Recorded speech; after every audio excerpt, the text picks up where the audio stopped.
Bendiciones. Vamos a continuar con nuestro estudio de Primera de Corintios en el episodio 74, capítulo 11, la comunidad y las distinciones del sexo, analizando los versículos del 13 al 15, y este es el octavo factor, el argumento de la naturaleza. Vamos, como es costumbre, vamos a darle lectura a estos versículos que están marcados. Dice el versículo 13: Juzgad vosotros mismos. ¿Es propio que la mujer ore a Dios sin cubrirse la cabeza? La naturaleza misma no os enseña que al varón le es deshonroso dejarse crecer el cabello. Por el contrario, a la mujer dejarse crecer el cabello le es honroso, porque en lugar de velo le es dado el cabello. Vamos a ver lo que tenemos en nuestros apuntes. Lo que estamos analizando entonces es la cuestión de la naturaleza. ¿Qué dice la naturaleza respecto a lo que estamos analizando? Lo primero que encontramos es que el cabello en un juicio distingue al hombre y a la mujer. Sí, que el cabello es un juicio que el hombre y la mujer tienen que los distingue, juicio de distinción. Nosotros, cuando Pablo está mencionando esto, no tenemos casi argumentos que presentar, pues la misma naturaleza Pablo lo presenta como un argumento, que lo natural es que la mujer tenga cabello, porque Dios así se lo proporcionó, la naturaleza de su organismo así es. En cambio, el hombre, lo correcto o lo natural es que no se deje crecer el cabello. Obviamente está encerrado más que la cuestión de dejarse crecer el cabello o recortárselo. Está hablando de personas que están a disgusto con su sexo. Varones que están a disgusto de ser varones y se dejan crecer el cabello por querer aparentar ser mujeres, comportarse como mujeres, hablar como mujeres, caminar como mujeres, vestirse como mujeres. Pablo está diciendo que esto es incorrecto, va contra la naturaleza. Dios no creó al hombre que de esa manera que se comporte como mujer. Dios al hombre lo creó hombre y a la mujer la creó mujer. Por eso también en el caso de la mujer es deshonroso que la mujer tome actitudes varoniles, que se recorte el cabello, que se vista como varón, que camine como varón, que actúe como varón y que tenga conversaciones con otras personas actuando como varón, porque está menospreciando su sexo. El sexo que Dios le dio es el de ser mujer. Así que su naturaleza es precisamente esa. Por alguna razón, este tipo de discusiones, de diálogos en la congregación de Corinto, pudo haber causado problemas. Y Pablo menciona que las iglesias de Cristo, ni él ni las iglesias de Cristo, tienen la costumbre de estar practicando estas cuestiones. Los miembros de la iglesia de Cristo no existen estas costumbres.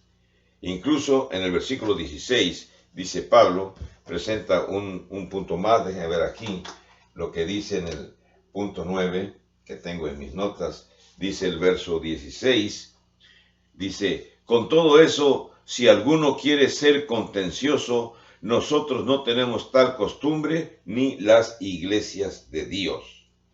Cuando Pablo dice nosotros no tenemos tal costumbre, claramente está haciendo una distinción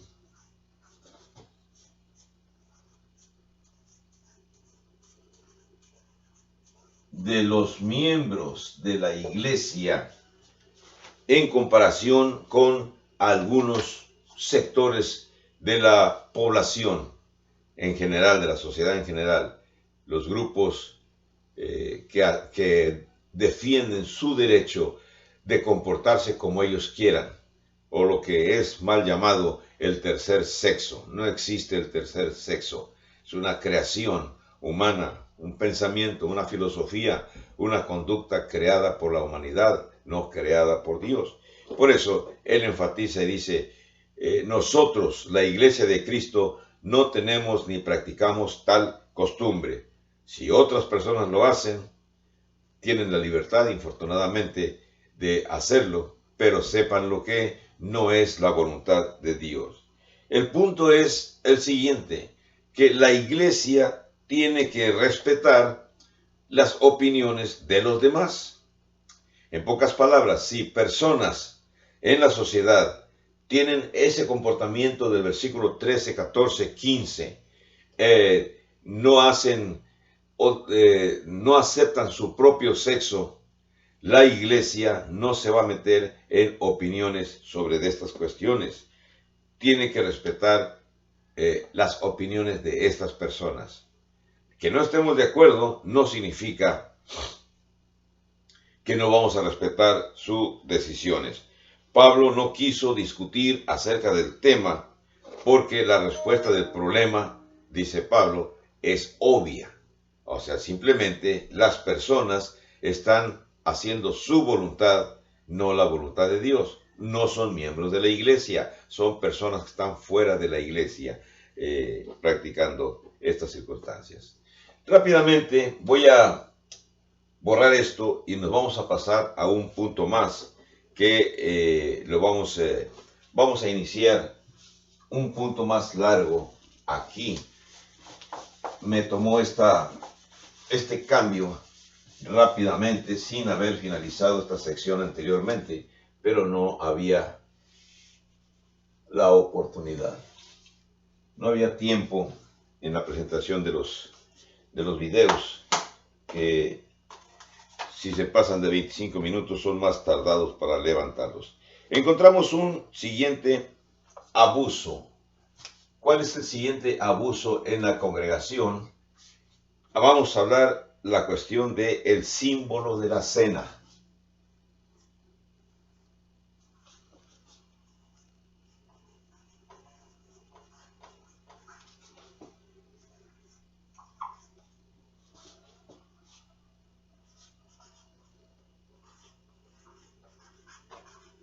Para esto vamos a utilizar el capítulo 11, versículos desde el 17 hasta el 34.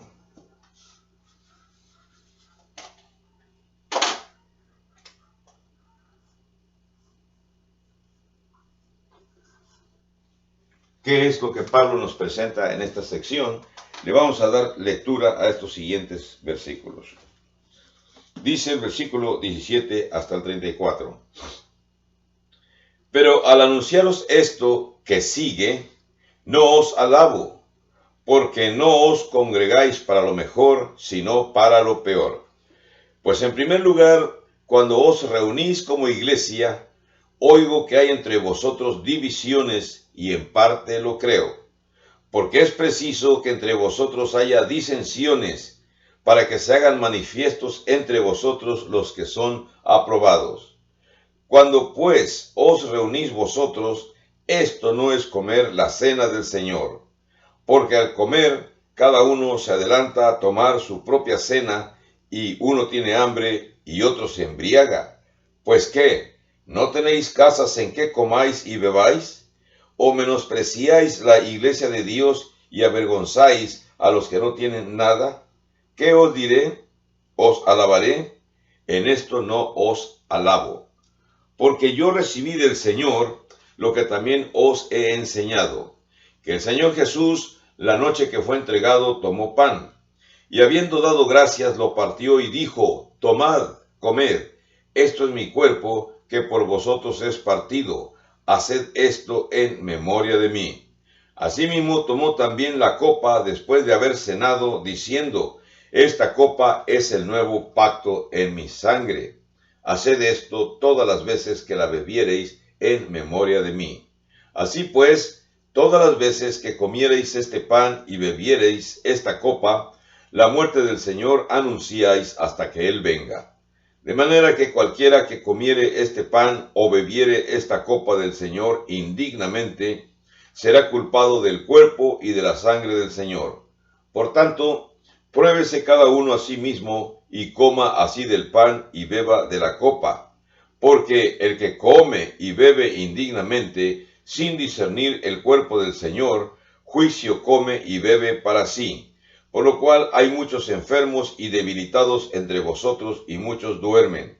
Si pues nos examinásemos a nosotros mismos, no seríamos juzgados. Mas siendo juzgados, somos castigados por el Señor para que no seamos condenados con el mundo. Así que, hermanos míos, cuando os reunís a comer, esperaos unos a otros. Si alguno tuviere hambre, coma en su casa, para que no os reunáis para juicio. Las demás cosas las pondré en orden cuando yo fuere. La manera en que Pablo finaliza este capítulo 11 nos indica entonces que hay más cosas en desorden en Corinto. Infortunadamente, distintas situaciones en Corinto han provocado desórdenes respecto a la doctrina. Vamos a continuar aquí el primer punto que encontramos en los versículos del 7 al 22. Primero, encontramos los abusos de la Santa Cena. Los abusos en la Cena Santa. Versos 17 hasta el 22. ¿Cuáles son los abusos que encontramos? Bueno, los vamos a dividir en tres partes. La primera parte. Hay intención corrompida. ¿Qué significa intención corrompida? Los corintios se están reuniendo no con la intención adecuada. Cuando Pablo les dice en el verso 17, no os congregáis para lo mejor, sino para lo peor. La iglesia de Cristo tiene la costumbre, por órdenes de Cristo mismo, de realizar las actividades de la participación de la Santa Cena cada domingo de cada semana, de cada mes del año, de cada año. Así que únicamente el día domingo es cuando la iglesia de Cristo participa de los elementos de la Santa Cena, tomar un poco de jugo de uva para recordar la sangre de nuestro Señor Jesús derramada en la cruz del Calvario para que nuestros pecados fuesen perdonados, y también comer un poco de pan sin levadura para recordar su cuerpo martirizado en la cruz del Calvario cuando entregó su vida por nosotros. Así que esa es la intención. La cuestión que los corintios, el acto de reunirse por parte de los corintios resultó en algo malo. ¿Cómo fue eso malo? No entendieron los corintios su función del día domingo. La situación fue empeorándose. La intención ya no fue buena. Y entonces observamos que Corintios se convirtió en una iglesia egoísta, una congregación que solamente pensaba en sí mismo.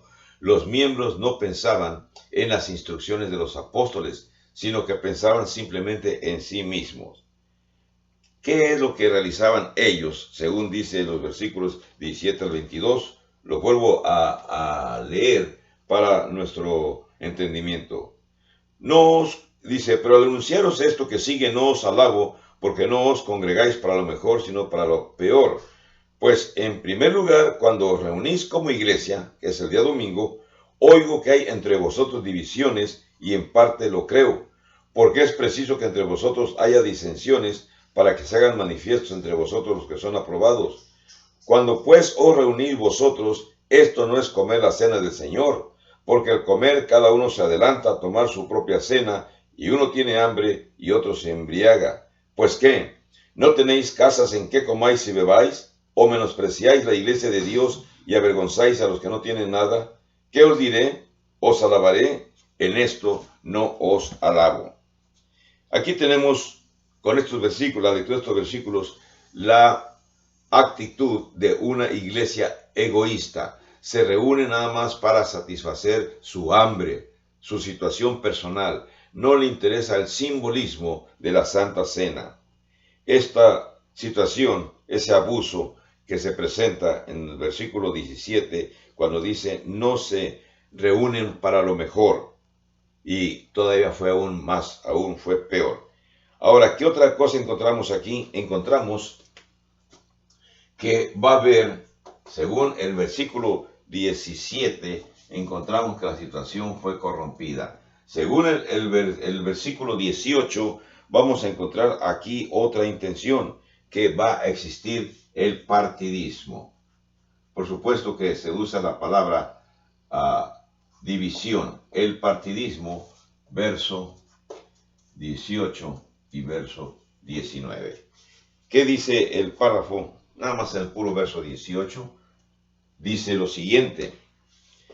Dice así: pues en primer lugar, cuando os reunís como iglesia, oigo que hay entre vosotros divisiones, y en parte lo creo. ¿Qué cosa es lo que existe o que significa divisiones?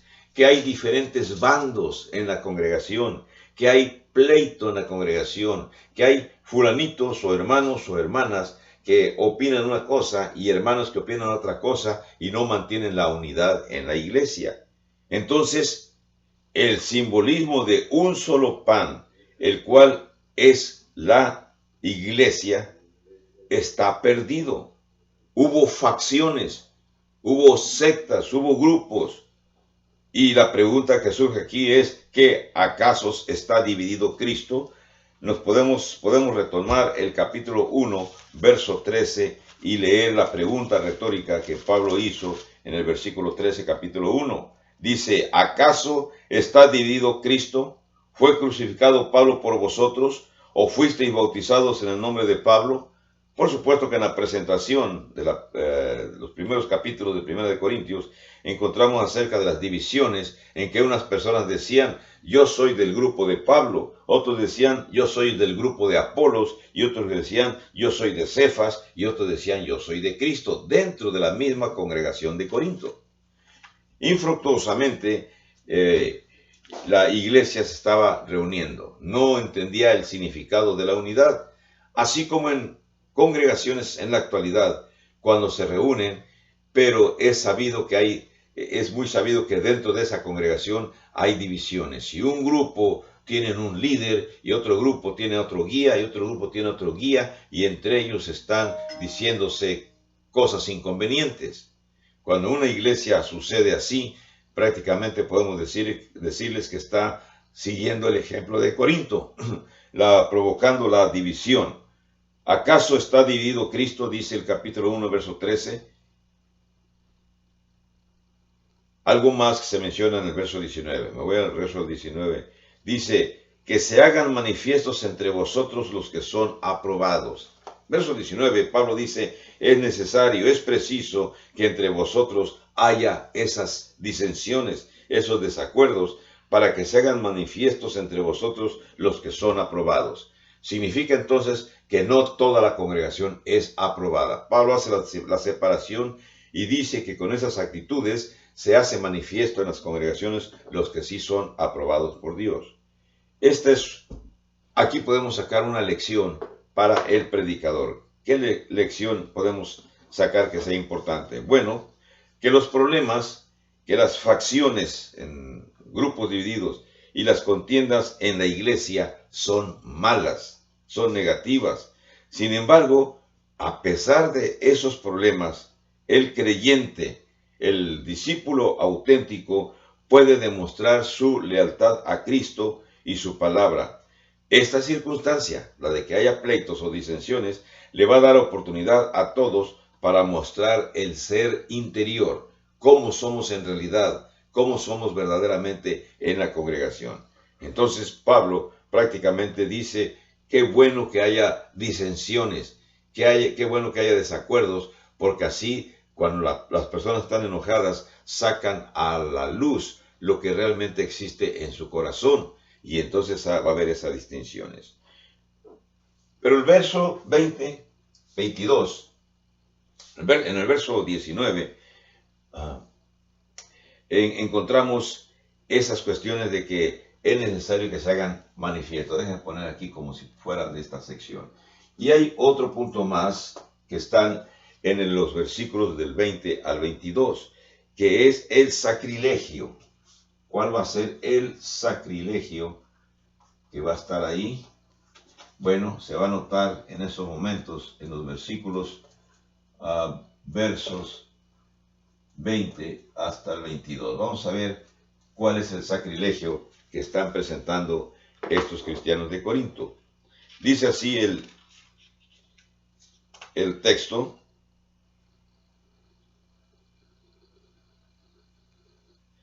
Dice,